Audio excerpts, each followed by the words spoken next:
नमस्कार मित्रांनो, तुम्हा सर्वांचं आपल्या चॅनलवर हार्दिक स्वागत. तर आताच्या क्षणाची महत्त्वाची बातमी. आता 24 तासात मान्सून धडकणार. पुढील 4 दिवस महाराष्ट्रातील बऱ्याचशा जिल्ह्यांमध्ये तुफान पावसाचा इशारा देण्यात आलेला आहे. राज्यातील अनेक जिल्ह्यांचा तापमान आता 45 अंश सेल्सिअस पर्यंत पोहोचला आहे आणि प्रमुख शहरातील तापमानात देखील कमालीची वाढ झालेली आहे. अशातच मान्सूनबाबत मोठी अपडेट समोर आली असून येत्या 24 तासात अंदमानामध्ये मान्सून धडकणार असल्याचं सांगितलं जात आहे. त्यानंतरनं हळूहळू पुढे सरकत 26 मे पर्यंत मान्सून केरळमध्ये दाखल होण्याचा अंदाज हवामान खात्याने वर्तवण्यात आलेला आहे. नेतृत्व मोसमी वाऱ्यांसाठी पोषक वातावरण अंदमानात तयार झाले आहे. दक्षिण बंगालच्या उपसागरात तसंच अंदमानात ढगांचे प्रमाण वाढले आहे. त्यासोबतच बंगालच्या उपसागरामध्ये कमी दाबाचा पट्टा निर्माण झाला आहे. त्यामुळे मान्सूनला पोषक वातावरण निर्माण झाले आहे.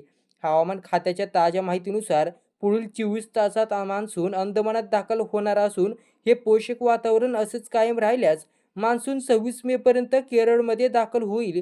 केरळनंतर मान्सून पुढच्या 7 ते 8 दिवसांमध्ये कोकण किनारपट्टीवर पोहोचेल. त्यामुळे शेतकऱ्यांसाठी ही आनंदाची बातमी आहे. त्यामुळे व्हिडिओ हा प्रत्येकाला शेअर करा व या व्हिडिओला लाईक करा. 2020 मध्ये हवामान खात्याने 5 जूनपर्यंत मान्सून दाखल होईल असा अंदाज वर्तवला होता. पण मान्सून 1 जून रोजी दाखल झाला होता. आता राज्यात पुढील 4 दिवस काही भागात पावसाचा इशारा देखील सोबत देण्यात आलेला आहे. कोकणसह गोव्यात वादळी वाऱ्यासह पाऊस पडण्याची देखील शक्यता वर्तवण्यात आलेली आहे.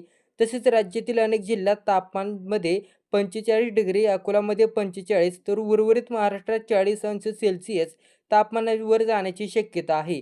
दक्षिण मध्य महाराष्ट्र, दक्षिण मराठवाड्यातील काही जिल्ह्यात तापमान कमी झाले आहे. त्या ठिकाणी वादळी वाऱ्यासह पावसाचा देखील अंदाज वर्तवण्यात आलेला आहे. तर आपण पाहिलं तर सातारा, सांगली, सोलापूर, लातूर, धाराशिव आणि आसपासच्या जिल्ह्यात पावसाचा इशारा देण्यात आला.